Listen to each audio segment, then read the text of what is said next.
Depuis le début de la saison, il y a d'abord le chiffre simple, c'est que l'OM est pas à 2 points par match, mais un petit peu moins, qu'ils ne sont que 5e. Si je dis que 5e, c'est parce que être devancé par Montpellier et Lille, c'est pas complètement positif. Et surtout, je suis très... Après, ils sont qu'à 2 points de la 2e place aussi. Non, bien sûr. Et c'est la 2e meilleure attaque. Donc finalement, il va te dire que le problème est plus de. Je suis très factuel, j'essaye d'être très concret. Je regarde les 10 derniers matchs de l'OM. Sur les 10 derniers matchs, il y a 4 victoires. 5 défaites, un nul. Les 4 victoires, c'est contre Amiens, donc ce soir. Avant, c'était Dijon. Il y avait eu Nice. Avant, il y avait eu 4 défaites. Avant Nice, Dijon. Ouais, moi, je parle juste des victoires.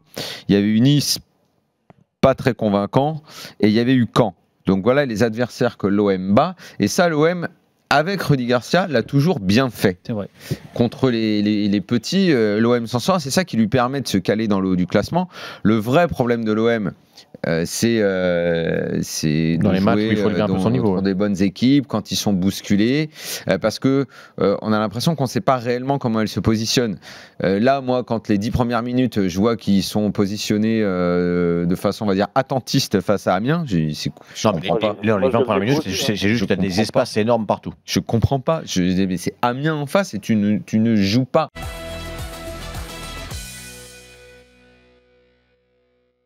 Ils peuvent faire podium parce que des gros, il y en a pas de toute façon dans ce championnat. Donc même en allant perdre, Lyon qui est supérieur quand même. Voilà, même en allant perdre des points comme ça, je pense qu'ils peuvent et ils vont y arriver sur le podium. Donc tout le monde dira que c'est bien. Je sais pas ce qu'ils ont prévu pour la suite. Et s'ils vont en Ligue des Champions, tout le monde sera content. Il y aura champagne, et Rudy Garcia sera qualifié de grand entraîneur. Donc en gros, le truc c'est que la saison de l'OM, on la devine presque. Est-ce que ça va être monotone? Est-ce qu'on va s'ennuyer un petit peu en analysant Marseille?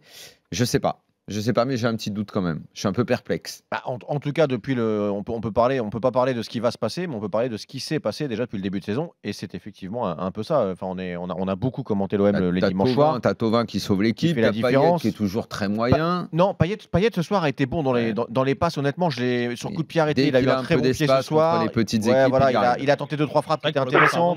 Aujourd'hui, il fait un bon match. Comme toujours contre les petits, quand ça va à 2 à l'heure, il a le point fort. On peut au moins lui reconnaître ça. Non, mais c'est en fait, tu devines tout à l'avance. Tu sais, cette équipe, elle est totalement sans surprise maintenant sur les qualités des uns des autres.